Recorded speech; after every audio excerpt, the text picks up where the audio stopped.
Las opiniones vertidas en este espacio son de exclusiva responsabilidad de quien la emite y no representa necesariamente el pensamiento de la producción. Al niño le hacen la cirugía de circuncisión, lo sacan a la sala de recuperación dormido, no lo monitorearon, lo que estimamos fue que fueron más de 20 minutos sin oxígeno porque tenía su corazón parado y esto le provocó un daño cerebral. La última imagen que tengo de él fue entrando a esa puerta del hospital.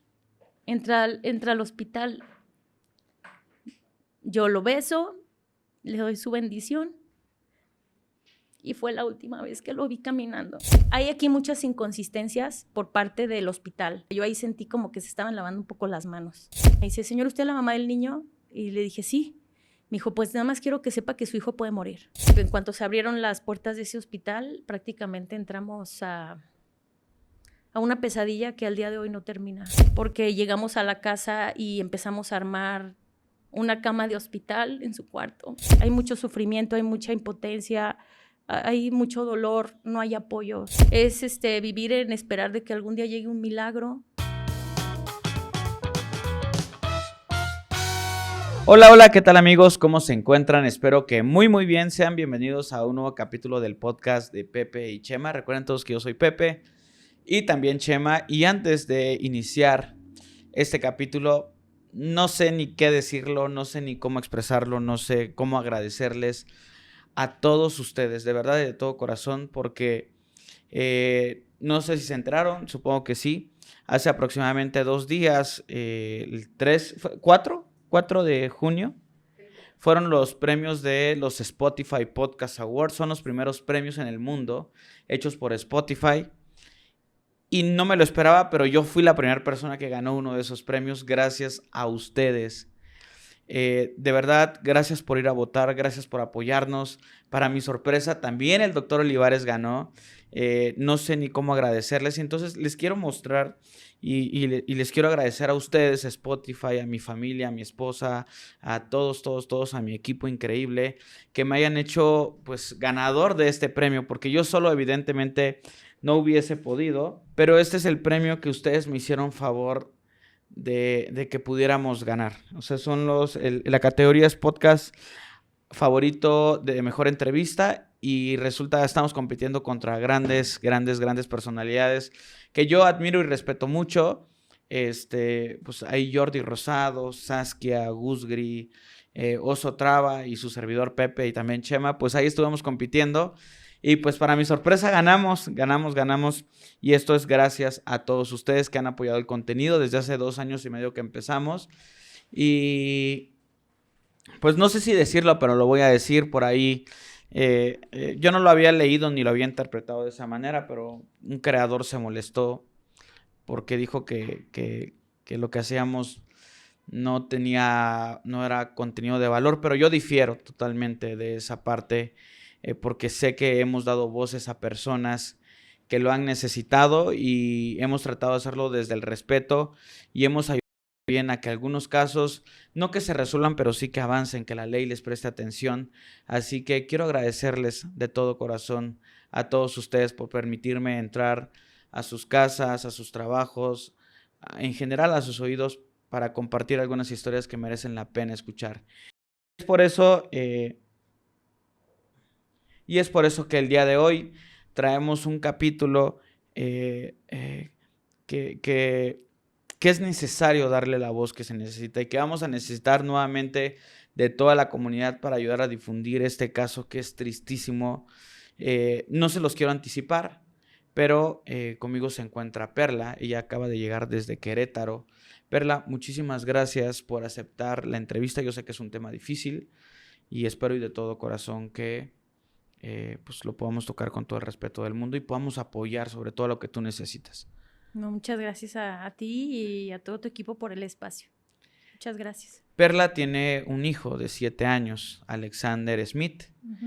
Alexander, un niño normal, digámoslo así, un niño que estudió el kinder y la primaria con normalidad, ¿o hay alguna cosa importante que haya que decir? No, Alexander Smith fue un niño que nació sano, o sea, sin ninguna comorbilidad. Era un niño con, bueno, ¿no? Digo, de repente me cuesta un poquito trabajo porque En estricto sentido, sí perdí a mi hijo, aunque él sigue aquí, pero no tengo el mismo niño que tuve hasta antes del 8 de enero del 2022. Alexander, hasta antes del 8 de enero del 2022, era un niño completamente sano, iba a la escuela, tenía sus amiguitos, tocaba el piano, era bilingüe, hablaba perfectamente el inglés.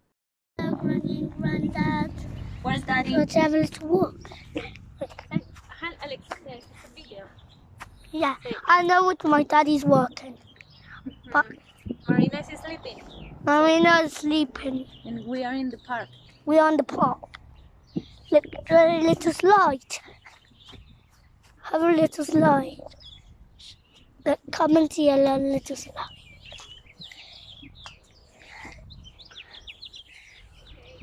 I'm going to slide. Look, what? 3, 2, 1. Kiss you, Granddad. I gotta get back with Mommy. Bye bye. See you soon. Hablaba español, tenía un acento muy británico por mi esposo, que es británico. Y bueno, pues éramos una familia en lo que se puede decir normal, ¿no? Que salíamos de repente de vacaciones, que Alexander lo llevábamos al cine, convivía con sus amiguitos a las fiestas infantiles, o sea, una vida, pues se puede decir dentro de lo que se puede decir normal. Desafortunadamente, como en septiembre del año 2021, empieza a presentar unos problemas al momento de ir a hacer pipí. Nos decía que le dolía, entonces pensábamos que era a lo mejor una infección, etcétera.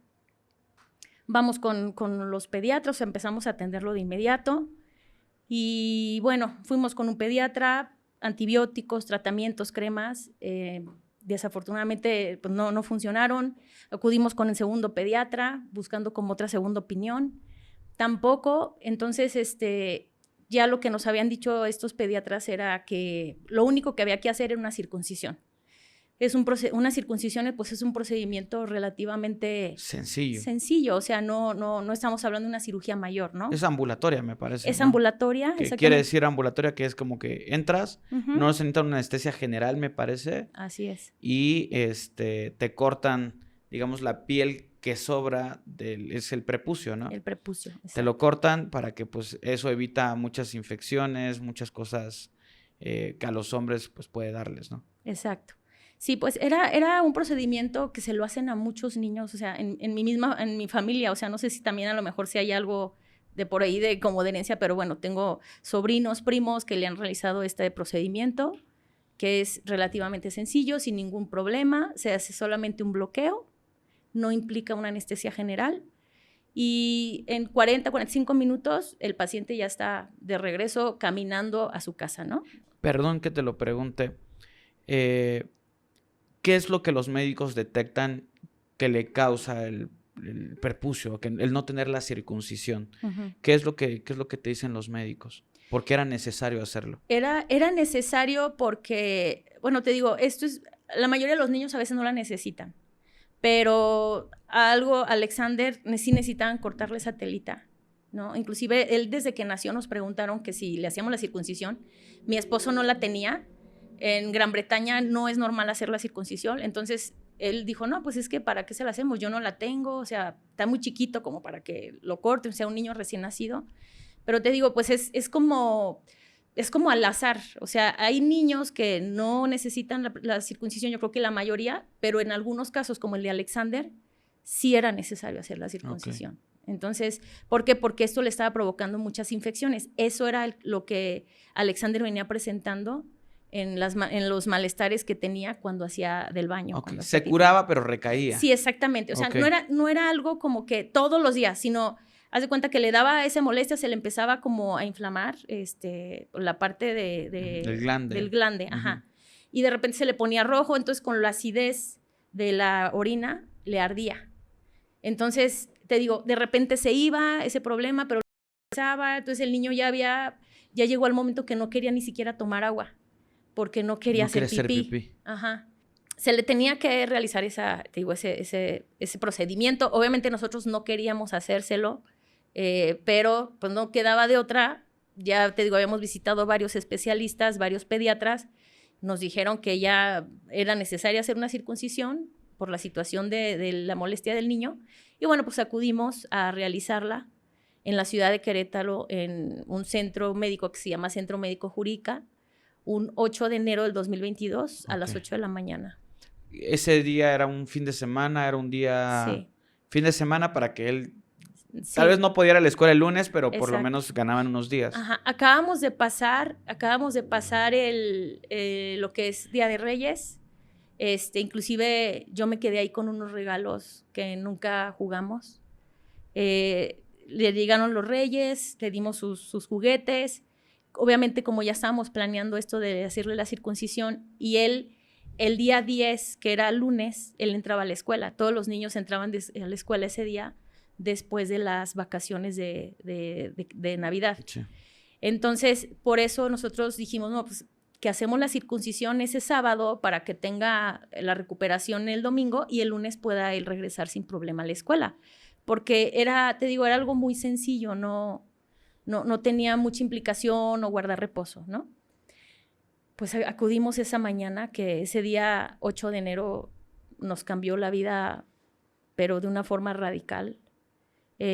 Alexander entra a la sala, era todavía como tiempo de COVID, todavía estaba, la pandemia estaba como que al final, pero todavía estaban las restricciones. ¿Te externó algún miedo, perdón, él?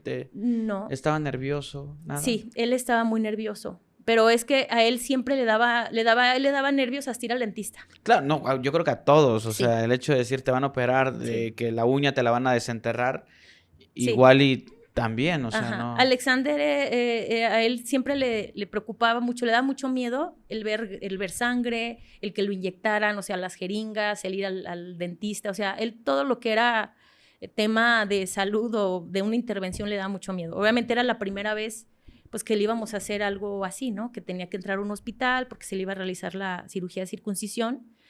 Y bueno, sí estuvo 2 días antes muy nervioso, pero nosotros hablamos con él, lo convencimos de todo va a estar bien. Yo me acuerdo que hasta fuimos y descargamos unas películas de las Tortugas Ninja y otras películas que él quería ver, porque pues era como que después de la cirugía íbamos a estar todos viendo películas juntos, ¿no? Eso era lo que pues obviamente habíamos nosotros planeado, y eso como que lo tranquilizó un poco. Al momento, el día que fuimos a la cirugía, él se despertó contento porque me decía, ay mami, es que ya no me va a doler al hacer pipí. ¿Cuánto tiempo fue de cirugía? Es muy corta, ¿no? Nos habían dicho, el médico, el urólogo, nos había dicho que duraba alrededor de 40, 45 minutos, Ajá. que era muy rápido. Ok. Entonces también nosotros fuimos confiados, o sea, no nos dio ningún miedo porque sabíamos que, bueno, ya habíamos hablado con el médico que solamente se le iba a poner un bloqueo, que no se le iba a poner anestesia general. Inclusive yo pregunté eso varias veces, como 3 veces, porque sí me da miedo, a todos nos da miedo la anestesia. Claro. Y yo fui muy incisiva de, doctor, ¿no se le va a poner anestesia general? Me dijo, no, para nada. Nada más va a ser un bloqueo para que no le duela. Para quienes no sepan qué es un bloqueo, ¿es como poner anestesia en un lugar muy específico? Sí, no. El bloqueo, haz de cuenta que es una inyección que te ponen a nivel columna, y es para que no sientas dolor en el área donde te van a hacer la cirugía. Okay. Entonces, pues eso le hicieron, ¿no? Le inyectaron. Mi esposo entra con él porque por el tiempo de COVID, yo me quedé en la parte de afuera del hospital. Y bueno, me quedé también un poco tranquila porque dije, bueno, en 45 minutos mi niño sale, nos vamos a la casa a ver películas, a comprar una pizza para que el niño esté de buen ánimo, ¿no? Pues nunca nos imaginamos que ese día estábamos abriendo... o sea, en cuanto se abrieron las puertas de ese hospital, prácticamente entramos a una pesadilla que al día de hoy no termina. Okay. Él sale de la cirugía, sale contento. No. Mira, yo la última vez, inclusive esto es muy difícil para mí porque la última imagen que tengo de él fue entrando a esa puerta del hospital. Entra al hospital, yo lo beso, le doy su bendición y fue la última vez que lo vi caminando. Me dijo, ahorita vengo, mami. Y nunca imaginé que esa era la última vez que lo iba a escuchar. Entra mi esposo con él, yo me quedo en la parte de afuera. Obviamente nos estábamos comunicando por WhatsApp, ¿no? Pero yo estaba tranquila. Nunca imaginé que algo tan horrible como lo que le pasó iba a suceder, pero entra, yo me quedo afuera, mi esposo me está monitoreando, me dice, ya el niño, ya vinieron por él, me manda una foto en la camilla viendo la tele, le pusieron Paddington, y el niño estaba, o sea, me mandó la última foto donde el niño estaba sonriendo, me puso así la manita así, es la última imagen que tengo de él. Bien, mi esposo me avisa, ya vinieron por él, ya se lo iban a hacer la circuncisión. Obviamente mi esposo se queda como en esa habitación donde tienen la tele a esperar a que terminaran, ¿no? Pasan más o menos como unos 50 minutos. Yo no sabía nada, le marco a mi esposo, le digo, oye, ¿qué pasó? ¿Qué sabes? Ya estoy aquí con él, está dormido, me dijeron que en 15 minutos despierta. Situación que de ahí fue como mi primer preocupación, como la primera alerta, porque dije, ¿por qué está esperando mi esposo a que despierte si no lo iban a anestesiar de forma general, ¿no? Entonces, pero bueno, dije, bueno, a lo mejor con el bloqueo le dio sueño y se durmió. No pasan... ¿Cronometraste tú el tiempo? Dijiste, sí, bueno, es que yo estaba contando afuera sí. Ya pasaron los 45 minutos, ya van 50, no sé nada, no me han dicho nada. Le marco a mi esposo, no, ya está aquí, estoy en la recuperación. A Alexander lo sacan a una sala ya ves que te hacen aquí la cirugía, luego te pasan a un cuarto de recuperación. Lo pasan ahí con mi esposo y con una enfermera. No estaba el doctor, no estaba el anestesiólogo. Lo dejaron ahí solo para que despertara. Le dijeron que en 15 minutos despertaba. Pasaron esos 15 minutos y yo no sabía nada. O sea, no, mi esposo no me decía, oye, ya despertó. Entonces, vuelvo a marcar con mi esposo y le digo, oye, ¿qué pasa? ¿Ya despertó el niño? Y me dice, no ha despertado. Ahorita, o sea, voy a esperar nada más como que reaccione, si no, pues voy a ver qué pasa, ¿no? En eso yo ya estaba como intranquila, porque dije, bueno, ya pasaron los 15 minutos, ya pasó mucho tiempo, ¿por qué no despierta? En eso me marca mi esposo, o sea, casi cuando ya habíamos colgado la llamada, me vuelve a marcar, me dice, algo pasó con Alexander. Entonces, en eso yo empiezo a entrar en pánico, o sea, como que este niño está en un hospital y te dicen que algo pasó. Ya esa parte la vivió mi esposo, porque yo no estaba ahí con él, pero mi esposo fue el que se dio cuenta que a Alexander se le empezaron a poner los labios morados. Tenía los labios morados, se le empezaron también las uñas de los dedos, de las manos se le empezaron a poner moradas. Mi esposo le pregunta a la enfermera, oye, ¿por qué se está poniendo el niño morado? Pero fue justo, haz de cuenta que los 15 minutos, en que los 15 minutos no me hablaba, yo marco y él empieza a checar que el niño se empieza a poner morado y en ese momento le pregunta a la enfermera qué pasa y la enfermera le dice que es normal, que es por un efecto de la anestesia, pero en eso la enfermera sale, yo creo que ella hasta misma dudó de lo que le había dicho a mi marido, sale a pedir ayuda ahí pues a otros doctores que están ahí, entran corriendo y mi esposo estaba observando todo. Sí, o sea, sabían que algo no estaba bien. Sí, que estaba bien. Si y entraron mi esposo, corriendo... haz de cuenta que fue así una escena de que de repente como sí. empiezan todos a alarmarse y mi esposo viendo todo.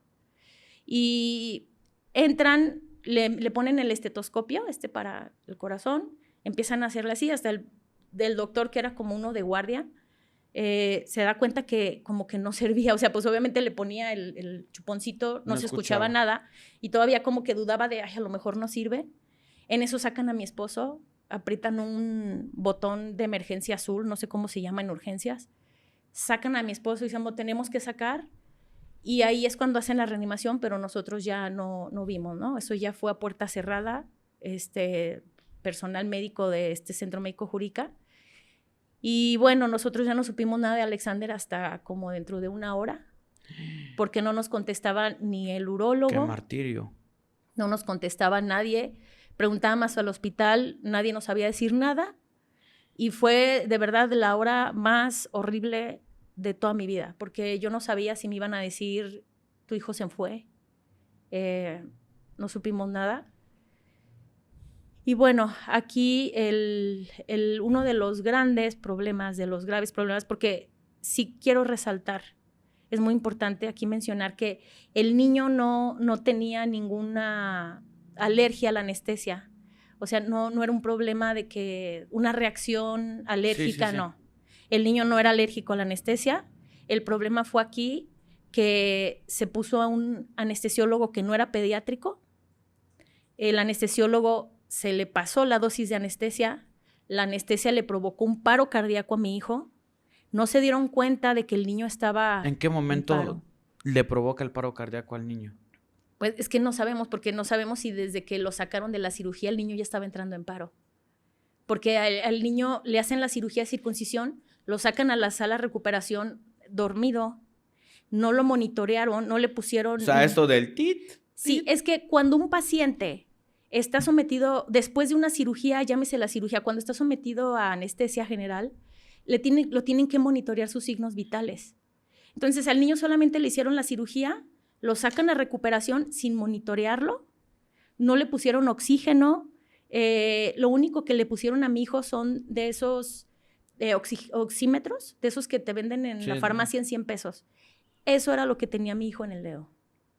Entonces, fue un descuido aquí por parte de principalmente el anestesiólogo, digo, y te lo digo con conocimiento de causa, porque esto ya lleva una investigación de 3 años, que nosotros obviamente denunciamos el hecho. O sea, no se ha resuelto nada todavía. No se ha resuelto nada.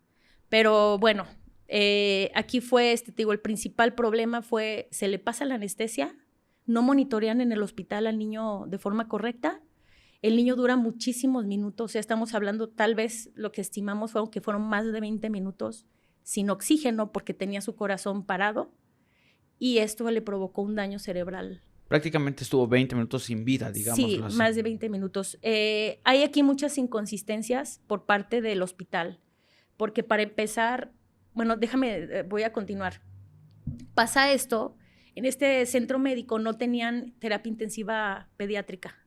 Entonces al niño lo tienen que mover a otro hospital que sí tenía terapia intensiva pediátrica. Lo mueven al hospital Star Médica en Querétaro. El niño estuvo ahí internado. Cuando yo hablo con el doctor, al momento que lo van a trasladar en ambulancia de esta clínica al otro hospital, yo le hablo al urólogo, ¿no? Que era mi cara a esta cirugía, que era el responsable de la cirugía. Y le dije, oye, ¿qué pasó? No te preocupes, el niño le hicimos la reanimación muy rápido, todo está bien, nada más por protocolo médico lo tienen que mover a otro hospital donde sea terapia intensiva pediátrica. Yo ahí sentí como que se estaban lavando un poco las manos.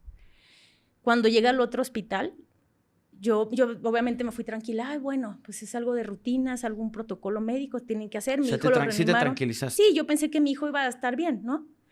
Lo mandan a otro hospital. Cuando yo llego al otro hospital, estaba la ambulancia, porque a mí me mandan directo a urgencias. Mi esposo estaba en el hospital, ya sabes, haciendo el papeleo del pagaré y la responsiva y todos los trámites cuando ingresan un paciente a un hospital. Sí.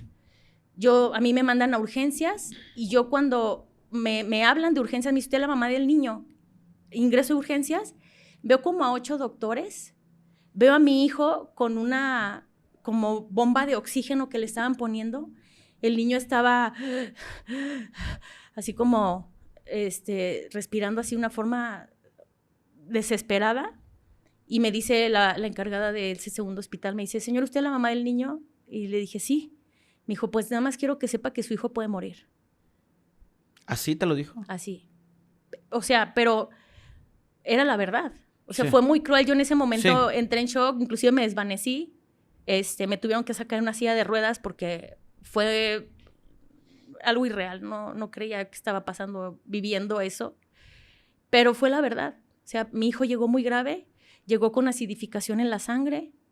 ¿Qué es la acidificación? Cuando el corazón dura muchos minutos detenido, Sí. se empieza a hacer como un efecto de que se te empieza a acidificar la sangre. Ok. O sea, había un efecto de la Sí, misma tal vez sangre. como no hay movimiento de la sangre, tal Exacto. vez. Digo, voy a hacer un breve paréntesis. El doctor Eder Zamarrón, cuando vino a platicar con nosotros, ese capítulo explicó acerca del tema de los paros cardíacos, ¿no? Que Ujú. el tiempo de reacción es de lo más importante. Es en qué momento debes empezar a dar reanimación cuando una persona entra en paro cardíaco, es desde ya, Ujú. prácticamente. Exacto. Y dependiendo la cantidad de minutos que la persona pase Ujú. sin la reanimación o despertar, pues eso puede generar diferentes problemas. Exacto, sí, porque mira, el lugar más seguro donde te puede dar un paro cardíaco es un hospital. Sí, claro.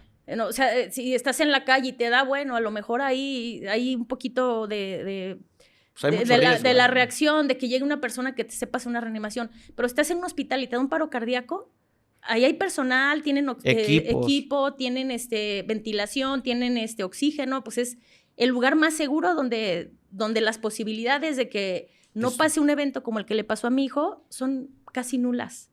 El tema es que aquí fue una cadena de errores médicos que fueron de principio a fin, que conllevaron a que mi hijo ahora esté en una situación atrapado en su cuerpo porque él perdió el habla y perdió el movimiento de su cuerpo. O sea, él está prácticamente como un estado vegetal en donde solamente puede mover sus ojos a sus 7 años. Entonces, bueno, en el segundo hospital se quedó un mes en terapia intensiva. En el segundo hospital lo tuvieron que entubar al niño. Al momento de querer desentubarlo, se dieron cuenta que el niño no reaccionaba. O sea, como lo natural del cuerpo, ¿no? Claro, de respirar, el instinto sí. natural, ¿no? No respiraba por sí solo, o sea, necesitaba ventilación, te digo, se fue entubado. No lo pudieron desentubar, entonces de ahí fue ya el primer como la peor noticia que nos pudieron dar, porque ahí entra ya entonces el neurólogo, le hablan al neurólogo, nos dicen en terapia intensiva, tenemos que hacer una resonancia magnética y revisar su cerebro porque parece que sí tuvo daño cerebral. Entonces, pues ahí en ese hospital que digo, estuvo 4 semanas, se le realizan todos los estudios correspondientes, se le hace la resonancia magnética, se revisa el cerebro y sí, en efecto, es cuando se dan cuenta que el niño ¿Qué tuvo un tiempo daño pasó cerebral. para que te dieran ese resultado en ese hospital? Como a la semana. A la semana. A la semana de que ¿Tú pasó pudiste esto. visitar a tu hijo en ese Sí, transcurso? nosotros vivíamos en el hospital. O sea, prácticamente estábamos de guardia, nos quedamos ahí con él en el hospital todo el día. ¿Cómo fue la primera vez que tú entraste a verlo y qué es lo que tú notaste obviamente diferente? Digo, es muy obvio, pero desde la perspectiva tuya, Mira, ¿qué fue? ¿Cómo lo es visitaste que, por ¿sabes? primera vez? Fue como que lo malo, o sea, haz de cuenta que fue avanzando, ¿no? O sea, fue como de mala noticia a peor, a todavía peor, mucho peor, o sea, fueron avanzando cada vez más noticias. Primero, cuando lo ingresaron lo movieron de esta clínica al segundo hospital, nosotros no sabíamos que el niño tenía un daño cerebral. Nosotros pensamos que le había dado un paro, no sabíamos por qué.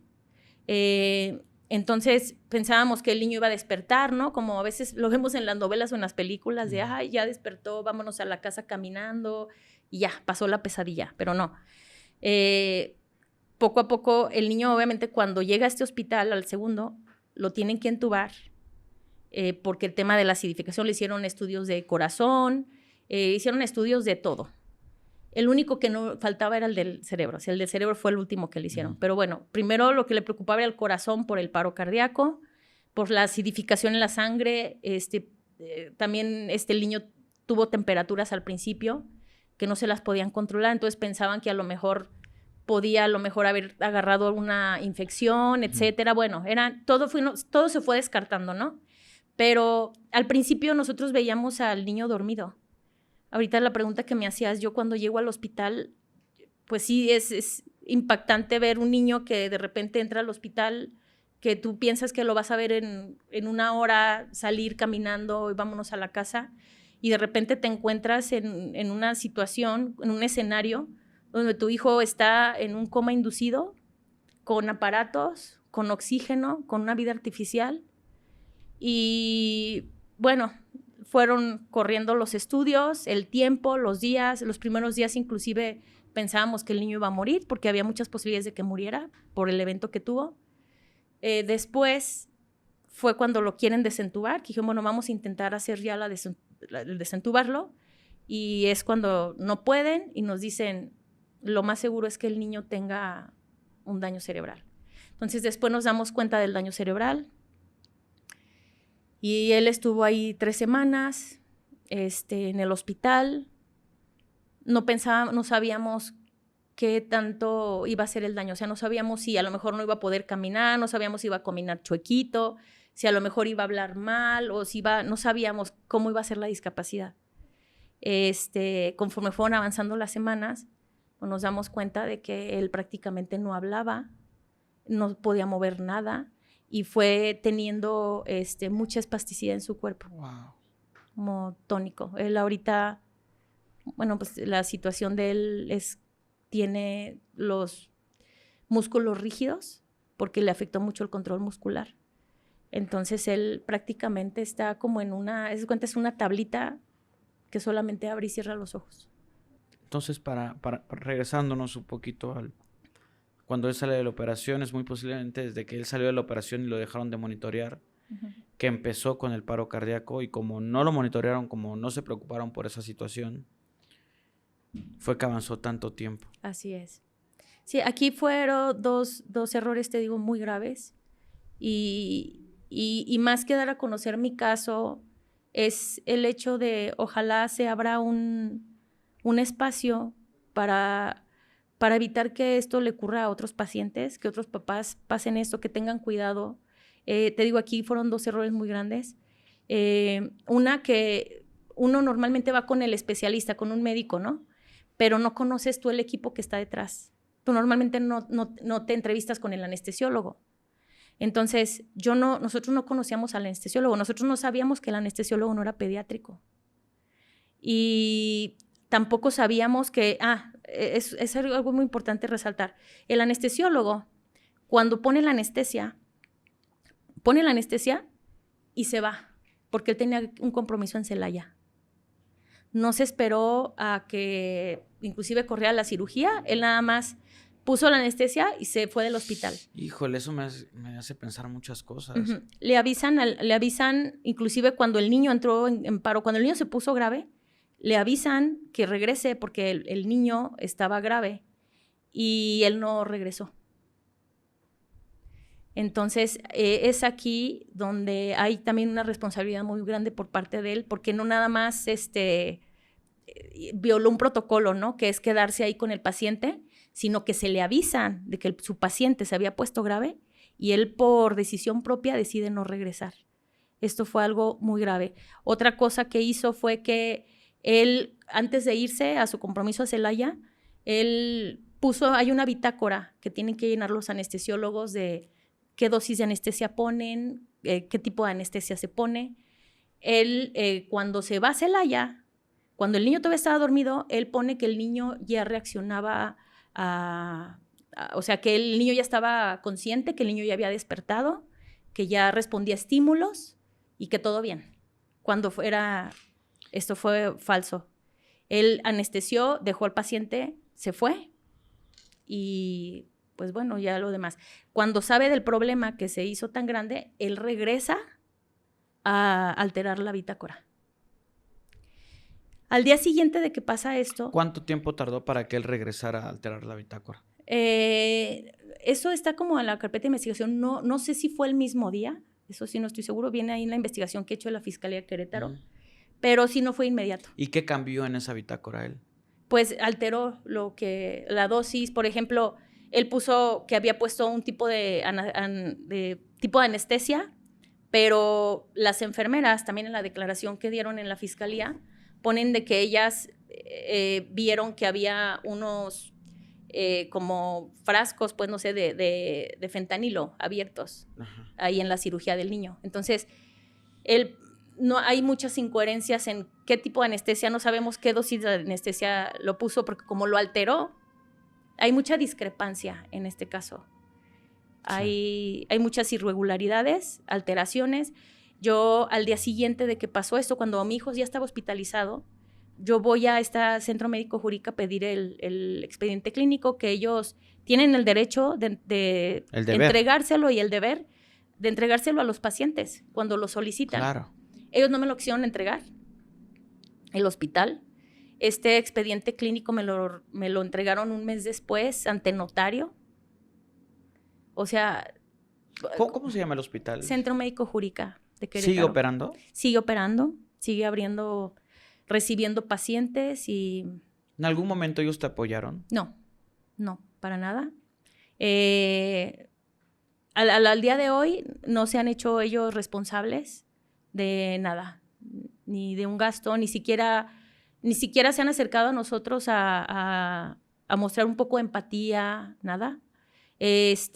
Nosotros, obviamente, ante este hecho y por todas las irregularidades que hubo, tuvimos que levantar una denuncia ante la fiscalía, ¿no?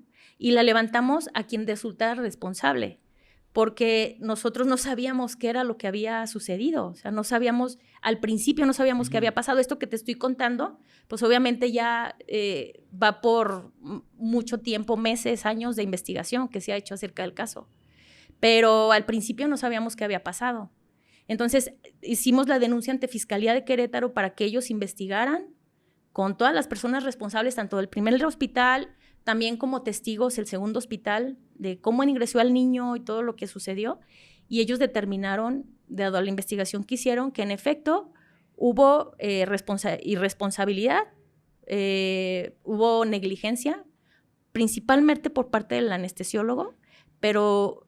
te digo, se levantó una demanda penal, pero también tiene implicación civil el hospital. Claro, totalmente, porque, digo, ¿cómo es posible que no den la cara por una situación como estas, que en lugar de que ayuden o que intenten resolver un problema, se hagan de la vista gorda? Y creo que eso es lo que molesta, ¿no? Muchas veces, o sea, el hecho de que las cosas son tan evidentes que hay gente que quiere bloquear el sol con un dedo, o sea... Así es. Es tristísimo. Y el hospital sigue operando. Sigue operando. Te decía que ellos no se han acercado a nosotros. Yo al principio quería hablar con el anestesiólogo porque el urólogo sí me dio la cara. El urólogo inclusive fue a ver a Alexander en el segundo hospital, pero al anestesiólogo no sabíamos nada. O sea, yo quería hablar con el anestesiólogo, sabe su culpa. Sí, claro, yo hablaba con el urólogo porque yo no lo conocía, no sabía ni cómo se llamaba, pero le decía, oye, es que quiero hablar con el anestesiólogo para ver qué fue lo que pasó, cómo fue la dosis de bla, bla, bla. Pero obviamente como él ya sabía que había hecho o había dejado de hacer varias cosas, o sea, que había hecho las cosas mal, él desde el principio se mostró evasivo. Desde ahí nosotros nos dimos cuenta de que ahí había algo mal, ¿no? O sea, de que por ahí a lo mejor había responsabilidad. Nosotros, digo, no señalamos a nadie porque la investigación no la hicimos nosotros, la investigación la hizo Fiscalía. Fiscalía de Querétaro determinó que en efecto el culpable o, bueno, el principal responsable había sido el anestesiólogo. Pero sí, al día de hoy no se han acercado a nosotros, ni siquiera mostrar un poco de empatía, a decir, oye, siento mucho lo que le pasó a tu hijo, del hospital igual. El hospital, en las contestaciones que ha tenido en la demanda hasta el día de hoy, ha sido evasivo, de que no, nosotros solamente rentamos el espacio y no es nuestra responsabilidad.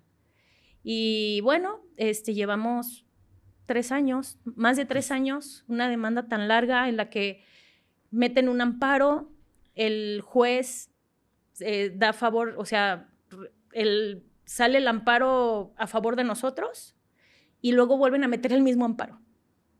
O sea, esto se vuelve como una burla. Sí, claro. Una burla porque es estar... Sí, es la estrategia de defensa. Claro. Eres culpable, cállate. Y están haciendo tiempo.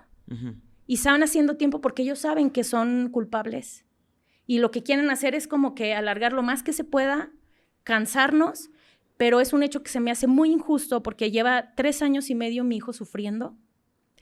No es posible que este hospital siga trabajando normal, que siga atendiendo pacientes, cosa que me parece horrible y se me parece un riesgo para la gente, de un lugar en donde hubo una serie de negligencias que conllevaron a una tragedia tan terrible, el sufrimiento de un niño, y estas personas sigan recibiendo pacientes, no sigan teniendo ninguna sanción, ninguna responsabilidad, y los que seguimos viviendo, sufriendo las consecuencias de esto, principalmente mi hijo. Qué fuerte, qué triste. Y ahora, yéndonos con este anestesiólogo, ¿qué pasó con él? ¿Por qué no está en la cárcel? Mira, en el año, a principios de 2023, a un año de la demanda penal, él estuvo en la cárcel porque obviamente se le mostró culpabilidad, ¿no? Él estuvo en la cárcel por 15 días. ¿Por qué por 15 días? En lo que no sabemos. O sea, estuvo 15 días y de repente lo sacan. Lo sacan. Él actualmente tiene la cédula suspendida. O sea, porque es una restricción del juez que le puso de que pues él no puede entrar a un hospital. Pero te lo voy a decir aquí, yo ya he recibido información de varios médicos en Querétaro que han querido mostrarse de forma anónima porque pues en el gremio es muy chico, Querétaro es muy pequeño y no quieren tener ellos como problemas o que se les venga al gremio médico, digan qué traicionero, porque estás hablando mal de los médicos, ¿no? Aparte, pues no es un caso de ellos, pero por medio de médicos de Querétaro que lo han visto entrar a otras clínicas, me han dicho que este doctor, este anestesiólogo, aún con la restricción que tenía el juez, está entrando a clínicas pequeñas en Querétaro con una cédula de otra persona. Cosa que se me hace un riesgo. Sigue operando. Sigue entrando. O sea, a mí se me hace muy raro oye, tú tienes una profesión, de eso vives, de médico. Tú, si no tienes nada que perder, si tú estás diciendo la verdad, si tú tienes la razón, tú eres la principal persona que quieres que esto se arregle rápido. Claro. Pero ¿por qué estás alargándolo, siendo que esta es tu fuente de empleo? O sea, ¿que no te urge trabajar? Sí.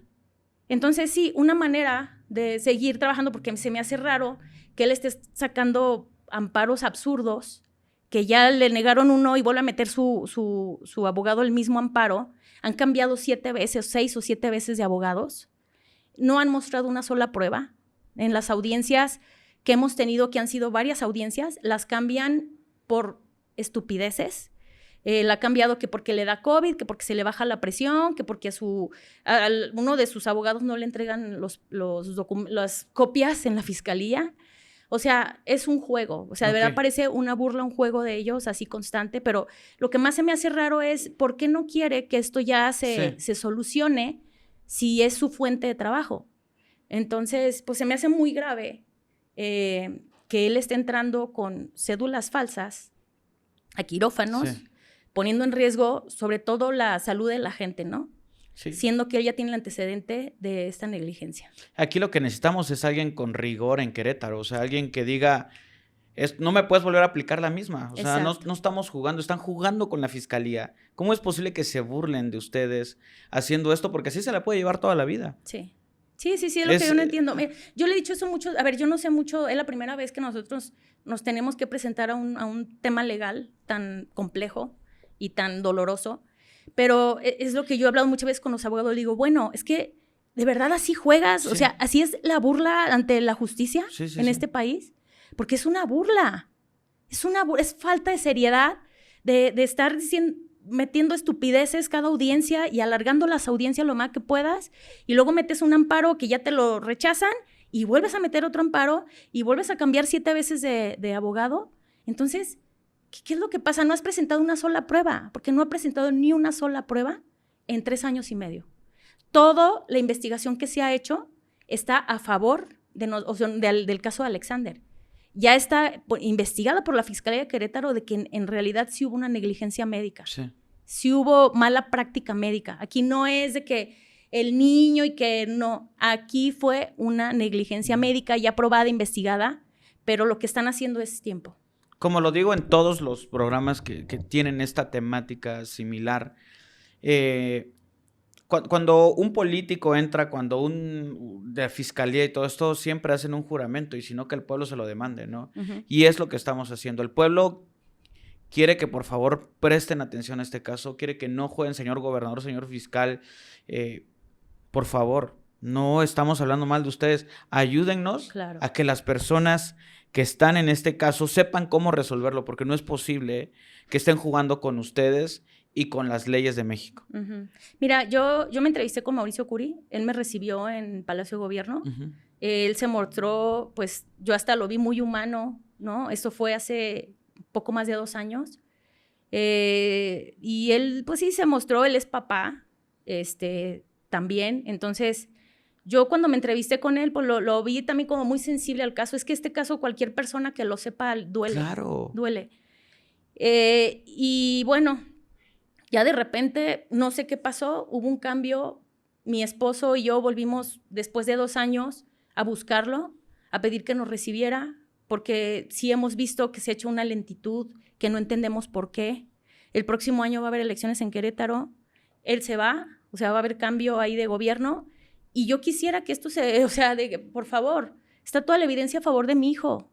Sí, no estamos pidiendo nada. No, estamos pidiendo, no estamos aquí así de algo imposible o algo que dices, híjole, es que esto está bien complicado. No, ya se determinó, ya hay investigación de los médicos, de la gente que estuvo alrededor de este caso. Ya se determinó que en efecto fue una mala práctica médica.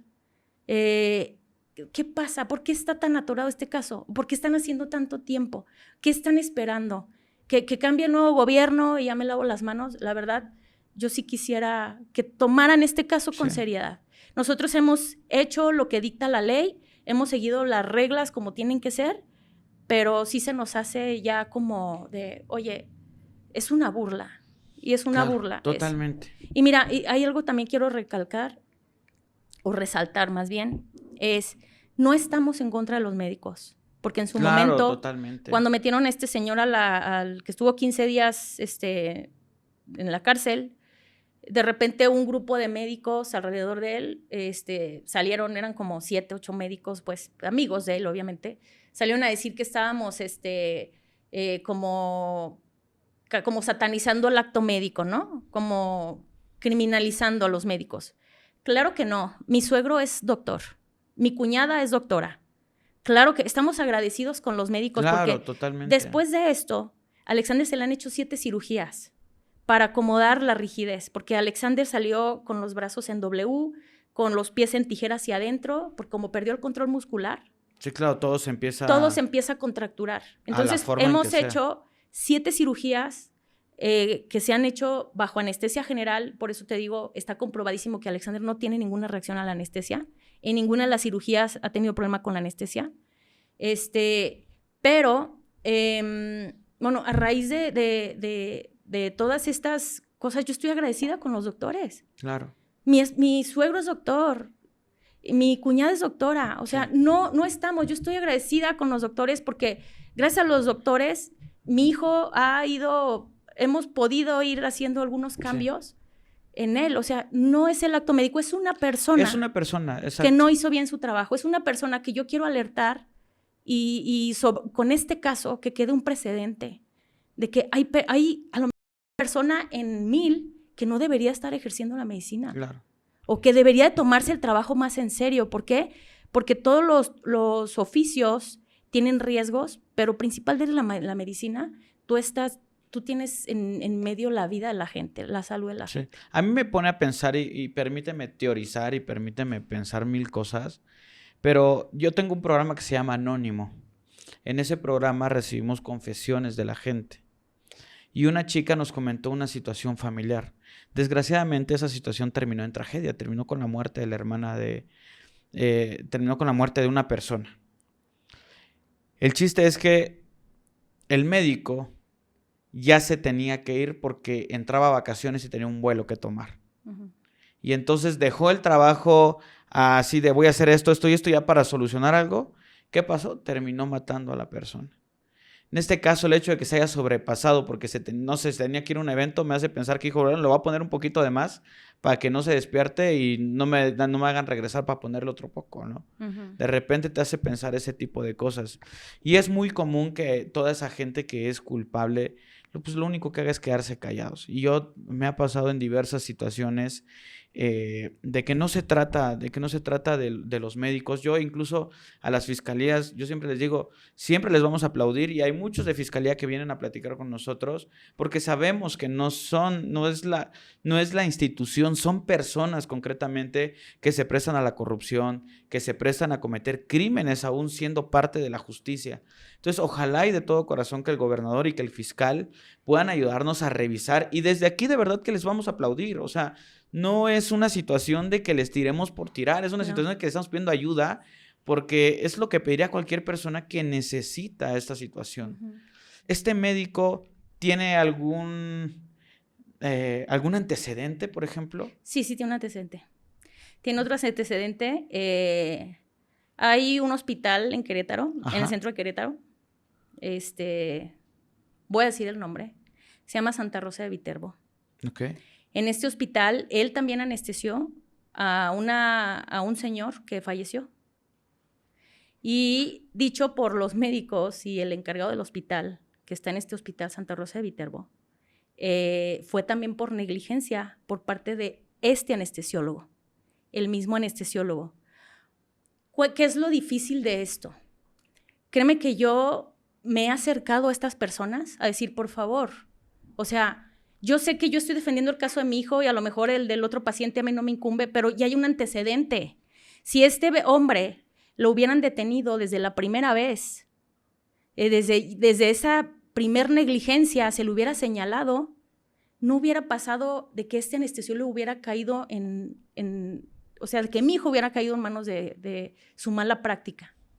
No es la primera. El tema es que nadie quiere hablar. Yo les he rogado, les he pedido, por favor, ayúdame a declarar, pero nadie se quiere meter en broncas. Te digo, como son colegas, como es un gremio muy cerrado, hay muchos doctores que no se quieren meter en broncas y dicen, pues, ¿para qué me busco algo de gratis, no? Entonces, no es la primer negligencia. No sé si haya más, pero te digo, una que yo conozco fue la de este señor en el Hospital Santa Rosa de Viterbo por el mismo anestesiólogo. Entonces, ¿qué están esperando? ¿Que pase una tercera? ¿Que pase una cuarta? Claro.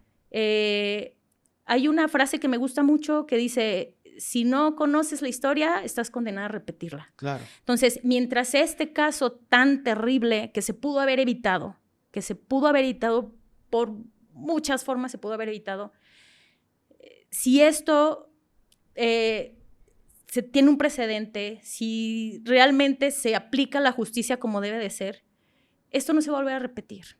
Te aseguro que va a haber más cuidado. Si se tiene que hacer una nueva tema de ponerse más estricto, sobre todo en el tema de la anestesia, porque déjame decirte que a raíz del caso de nosotros, a mí me han contactado gente, he conocido gente, porque estuvimos en Teletón, de personas que han tenido casos muy parecidos. Que el tema fue la anestesia, una anestesia mal administrada, y en mi caso el niño quedó con un daño cerebral, ¿no? Ocasionado por un paro cardíaco.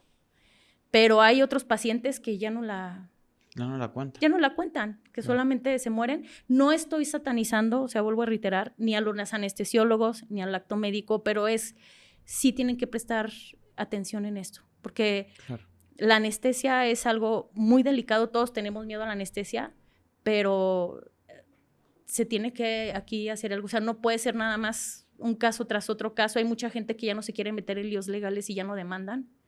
Nosotros queremos llegar hasta lo último, ¿no? No queremos que este caso se quede impune, que este caso sea uno más de tantos y que esto se vuelva a repetir. O sea, yo de verdad me dolería, no sabes, en el alma saber que unos padres estén pasando lo mismo que estamos viviendo nosotros, porque es un infierno. Claro. Es un infierno. Permíteme entrar a un lado, saliéndonos de esta parte, a un lado mucho más personal. ¿Cómo fue el hecho de resignarte a la realidad de Alexander de ahora? ¿Cómo fue sacarlo del hospital, llevarlo nuevamente a su casa, a su cuarto? ¿Cómo fue ese proceso? ¿Sabes qué? Fue como una muerte. Es que haz de cuenta que este ha sido como un duelo, pero que no lo hemos podido empezar, ¿no? Porque es un duelo extraño. Nunca termina No, hasta...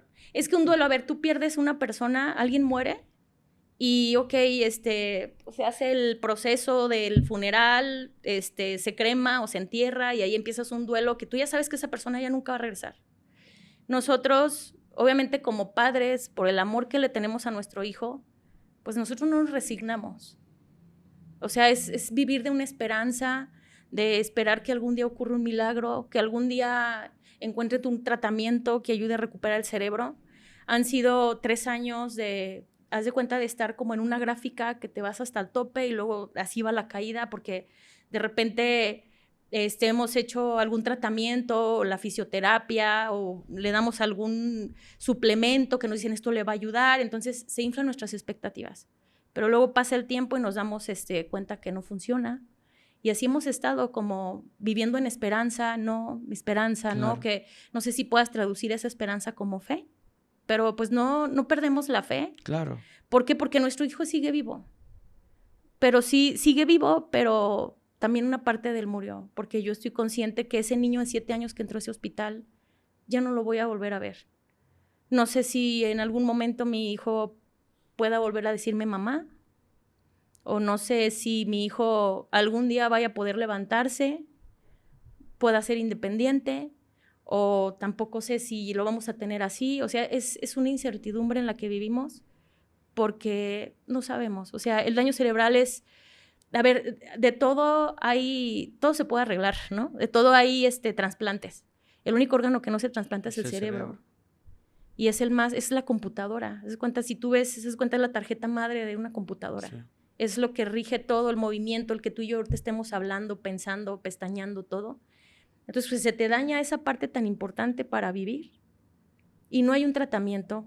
No, la tecnología al día de hoy no ha encontrado la cura para curar el cerebro, para revertir los daños. Okay. Y es vivir en incertidumbre, es vivir en esperar de que algún día llegue un milagro. Es un duelo, yo a veces lo siento peor que una muerte. Es peor que una muerte, claro, porque en una muerte te resignas y aquí nosotros no hemos podido entrar a esa resignación. Sí. Perdóname. No, dime. Es por ahorita que comentabas de la recámara. Sí, el primer día mi esposo se tumbó a llorar porque llegamos a la casa y empezamos a armar una cama de hospital en su cuarto, acondicionar como un hospital en su cuarto, entrar y ver su ropa, sus zapatos, sus juguetes. Yo todavía no me puedo deshacer de sus juguetes. O sea, tengo la esperanza de que algún día vuelva a jugar, pero siento que si me deshago de sus cosas es como resignarme a perderlo. Entonces, mantener todavía sus cosas intactas, su cuarto como lo tenía, sus juguetes, es como darme esperanza que algún día puede volver a usarlos. Pero sí es muy difícil. Mi esposo está también en una depresión muy fuerte. Tenemos que tomar antidepresivos. Estamos viviendo, haz de cuenta, entre el estrés que conlleva porque nos convertimos en cuidadores, y es vivir entre la depresión, ¿no? En la ansiedad, por esa incertidumbre, no sabes qué va a pasar, claro, qué va a ser tu vida, ya no tenemos libertad, ya no podemos planear de qué vamos a hacer, ni siquiera podemos salir cerca porque el niño prácticamente está en un estado que necesita una cama especial. A la niña, a su hermanita, también le ha afectado mucho, porque ella también está viviendo un encierro. Haz de cuenta, estamos como en una cárcel, como cuando dicen, como cárcel... Jaula de oro, ¿no? Sí, o sea, sí vivimos como domiciliaria, ¿no? Sí, prisión domiciliaria. Exacto, porque no tenemos libertad, no podemos salir. Mi esposo y yo, a raíz de esto, dejamos de trabajar. ¿Por qué? Porque el cuidado del niño conlleva 24 horas. Los recursos se nos han ido agotando. No podemos nosotros ahorita pagar enfermeros. Entonces, entre mi esposo y yo estamos turnándonos para cuidarlo, para darle la fisioterapia y pues tratar a lo que conlleva haz de cuenta, es que un paciente como pareciera, ¿no? O sea, me duele decirlo, pero quiero hacer la comparación como un paciente terminal, pero es un niño.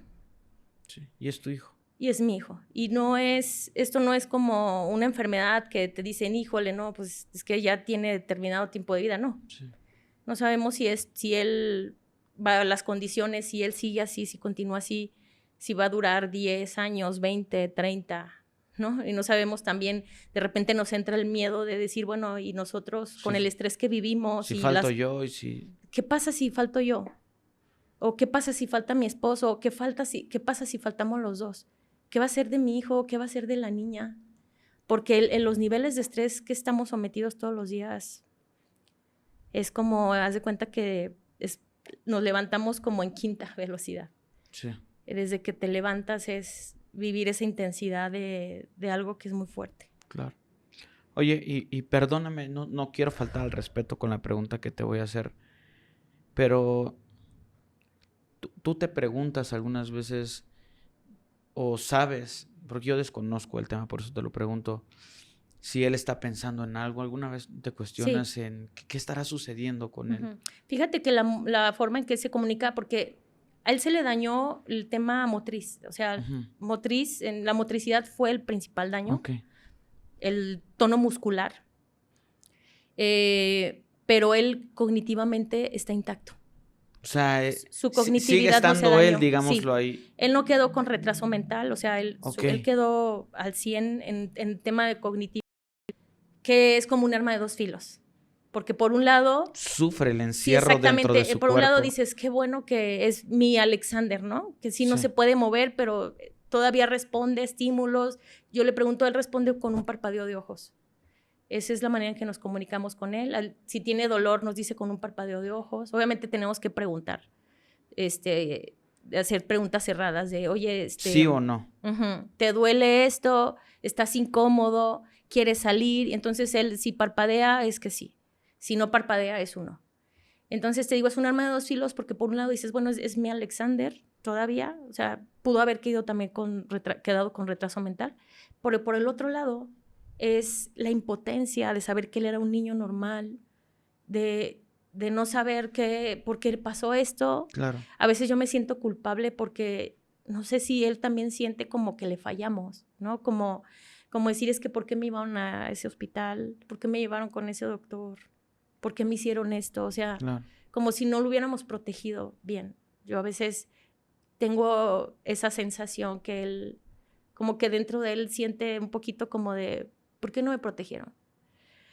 Pero él, o sea, su cognitividad está intacta y sí nos podemos comunicar con él. Y la respuesta que él tiene es un parpadeo de ojos. Okay. Yo estoy seguro que la tecnología va a llegar. Que espero. Está evolucionando mucho. Va a llegar. Me he puesto, hablando ahorita de la tecnología, hay un caso de un niño, está ahorita la película en Netflix que se llama Los dos hemisferios de Luca. Ese caso es diferente porque el niño nació ya, o sea, el niño nació también con un problema de que también le faltó oxígeno y tuvo daño cerebral. Pero lo curioso es que tuvo el daño en la misma zona de Alexander, que fue en ganglios basales. Los ganglios basales, haz cuenta que si tú ves el cerebro, es la parte hasta en medio, que también por eso lo vuelve más complejo. Porque haz de cuenta que tú velo como un árbol, ¿no? O sea, cuando hay un árbol que tiene las ramas, tú cortas las ramas y hay más neuronas, hay más manera de que se conecte la parte exterior del cerebro. La cosa con Alexander es que como se dañó la parte del medio, es muy difícil entrar a esa parte para hacer la reconexión. Pero bueno, este caso del niño de Luca, de los hemisferios de Luca, que digo, no vengo a hacer publicidad, no me pagan nada. No. Este caso es muy peculiar de Alexander porque el niño tenía el mismo daño de Alexander. Entonces, sus papás se ponen a hacer una investigación y bueno, dan con un doctor en la India. Llevan a su hijo hasta la India. Hay un equipo que se llama Cytotron. Y bueno, hizo un revuelo porque todas las personas que estamos pasando por una discapacidad, como que se nos prendió la velita, ¿no? De esas noticias que quieres ver, de leer, sí, claro, abrir el celular y que te digan, ya encontramos la cura para la discapacidad. Pero bueno, este aparato es como algo de lo más novedoso que hay. Hay muchos pacientes que han tenido avances. Y bueno, yo me contacté a la India. Inclusive hablé con el papá de Luca. Ahí por ahí alguien me pasó su teléfono, lo contacté. Contacté a la India para ver si podían recibir también a Alexander. Pero desafortunadamente también ahorita como se les vino el boom de la película de forma, o sea, mundialmente, ya no están recibiendo pacientes nuevos. Pero tienen este equipo en Monterrey. O sea, haz de cuenta que llevaron ese mismo equipo de la India en Monterrey, que es el único lugar en todo América, en todo el continente americano, en donde está este equipo. El mismo equipo que está en la India. El gran problema aquí es que cuando yo me contacto en Monterrey, donde tienen este equipo que se llama Cytotron, les digo, oye, me interesa el Cytotron, ¿me puedes dar información? Sí, $35,000. Es el costo. Es el costo. Que digo, pues qué bueno que haya algo que te pueda dar esperanza en donde nadie la tenemos, porque este es un mundo olvidado. Todos los que estamos viviendo de discapacidad, haz de cuenta que es como un mundo paralelo a lo que vive el normal de la gente. Hay mucho sufrimiento, hay mucha impotencia, hay mucho dolor, no hay apoyos. Aquí en México no hay apoyos a la discapacidad. Son cerca de 700,000 pesos aproximadamente. Cuesta 700,000 pesos. ¿Qué hace el equipo? El equipo, haz de cuenta, es como una tipo resonancia magnética. Inclusive la forma es igual como cuando te meten ese equipo de resonancia. Pero lo que hace este equipo es que manda unas frecuencias que hacen que estimule tu cerebro, o sea, hace como que propicia la estimulación neuronal, que esas neuronas se vuelvan a reconectar. Uh-huh. Porque el cerebro tiene también, es lo más complejo que puede tener los seres humanos. Es muy complejo el cerebro, pero lo maravilloso del cerebro es que también tiene esa manera de hacer plasticidad cerebral. La plasticidad cerebral, le das de cuenta que si una parte del cerebro te deja funcionar, las neuronas de donde tienes sano, o sea, de la otra parte, pueden hacer esa plasticidad, o sea, esa como sinapsis, para que hagan la función de la parte dañada. ¿Sí me explico? Ok. O sea, eso tiene de mágico la plasticidad cerebral. ¿Y qué es lo que le puede regresar? Lo que hace esta máquina es que empieza a estimular el cerebro para que empiece a hacer esta plasticidad cerebral. Y obviamente esto se tiene que acompañar con las fisioterapias, claro. O sea, esto no hace magia. Es generar una chispa y esperar a que llegue la gasolina y que se llegue todo. Es como que se te apaga el carro y órale la chispa, haz de cuenta, ¿no? Sí. Pero bueno, sí me da tristeza, me dio mucha esperanza cuando vi este tratamiento, pero también a la vez fue como otra vez decepcionarte porque pues es 35,000 pesos. ¿Quién puede pagar un tratamiento? Dólares. Digo, de $35,000. Sí. O sea, estamos hablando de 700,000 pesos. ¿Cuántas personas pueden pagar esto? Te pregunto algo de corazón. ¿Tienen algo ahorrado? Se nos ha ido mucho en todas las cirugías, sí. Pero lo que hemos estado haciendo son donaciones, rifas locales, obviamente ahí en Querétaro con mis amigos, hemos circulado, hemos hecho rifamos hace poco un cuadro, ahorita estamos haciendo otra rifa de varios artículos que donó gente, como de bolsas, lentes, o sea, inclusive muchos restauranteros en Querétaro. O sea, la verdad, he encontrado cosas muy bonitas de la gente de Querétaro. Mucha gente sabe el caso de Alexander, entonces hay empresarios como restauranteros y eso que nos han dicho, oye, yo dono una cena, yo dono una noche de hotel en tal lado o así. Entonces estamos ahorita haciendo esa rifa para recaudar fondos y poder que Alexander obtenga este tratamiento. Llevamos ya ahorrado como unos 500,000 pesos de los 700,000, pero pues todavía nos falta mucho. Amigos, es momento de que nos unamos. Yo no voy a poner números de tarjeta míos, no. Que sean los de ustedes. Sí. Estamos cerca, necesitamos del apoyo de todos. De verdad que a 10 pesos pueden hacer la diferencia, $1, lo que sea. Si ustedes pueden apoyar, háganlo. Yo me comprometo a apoyar también. Yo me comprometo a dar, no sé en este momento cuánto pueda hacer, pero me comprometo a apoyar con una muy buena cantidad. Ay, no, muchas gracias. ¿Sale? Para que nos acerquemos bastante, me comprometo a yo, de lo mío, darlo. También voy a abrir un curso para creadores de contenido. Porcentaje de lo que entren de alumnos va destinado. Gracias. Igual ahí les voy a dejar la publicidad si quieren verla si ustedes quieren ser creadores de contenido, aprender a cómo se hace esto de manera profesional, sepan o no sepan utilizar cámaras, pueden participar ahí.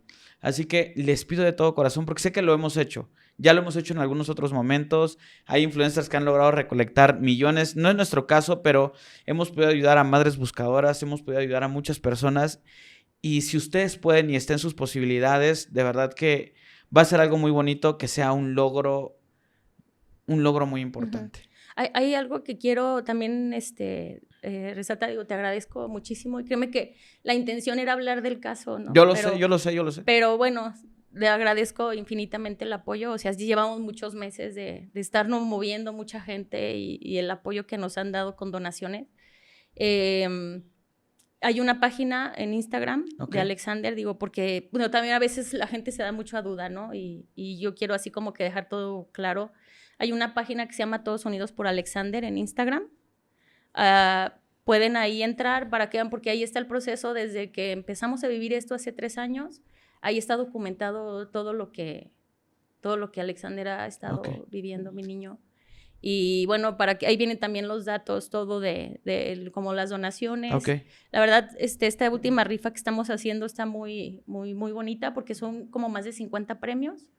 Y pues las posibilidades de ganar son muchas, pero sobre todo la causa por la que estamos haciendo esta rifa, pues tiene un sentido muy, muy bonito y de verdad te agradezco a ti por el apoyo y bueno, pues a la gente que se sume, gracias también. Ustedes, ayúdenme a compartir esto, ayúdenme a difundirlo por todos lados. Autoridades, por favor, apóyennos con toda la parte legal. También digo, como en su momento lo dije con el señor gobernador de Querétaro, el fiscal, no sé, también se les aplaude. Yo quiero hacer un agradecimiento muy especial a 2 personas, bueno, a muchas, al gobernador de Chiapas, el gobernador Eduardo Ramírez Aguilar, al fiscal Llave Navarca, a los Pacales, que son como una policía especial de allá, y creo que se llaman los Olmecas, los que están en Tabasco. Gracias al actuar de ellos, yo sé que muchos de ustedes sabían o no sabían, pero yo tenía un primo que había sido secuestrado y que por lo que sabíamos, pues había sido asesinado.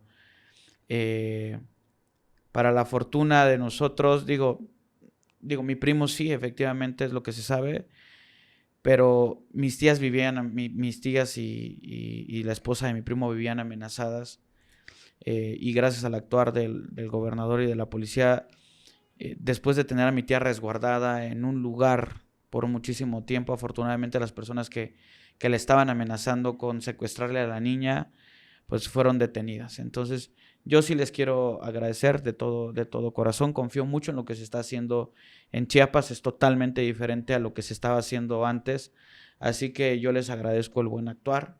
Y siempre que algo se haga bien, sea gobernador de cualquier partido, sea lo que sea, se le va a aplaudir. Y cuando no, se lo demandaremos de forma respetuosa para ver qué pueden hacer. Así es. Muchísimas gracias, Perla. Muchas gracias a ti, de verdad, de corazón, muchísimas gracias. Gracias por el espacio, por darnos voz y sobre todo, yo quisiera, de verdad, reitero, que esto sirva de algo para que esto no se vuelva a repetir. Si esto sirve para que se eviten otros temas de negligencia como la que pasó a mi niño, créeme que a lo mejor ese fue mi propósito. Gracias. Claro. Muchísimas gracias, Alexander. Si algún día podemos platicar, que yo estoy seguro que sí. Ojalá. Pues ahorita decirte nada más que tienes que ser muy fuerte y muy valiente porque la solución viene en camino. Te mando un abrazo a ti y a toda tu familia. Perla, muchísimas gracias. Muchas gracias, de verdad, gracias de corazón, gracias. Y gracias a todos ustedes de todo corazón por escuchar un capítulo más del podcast de Pepe y Chema.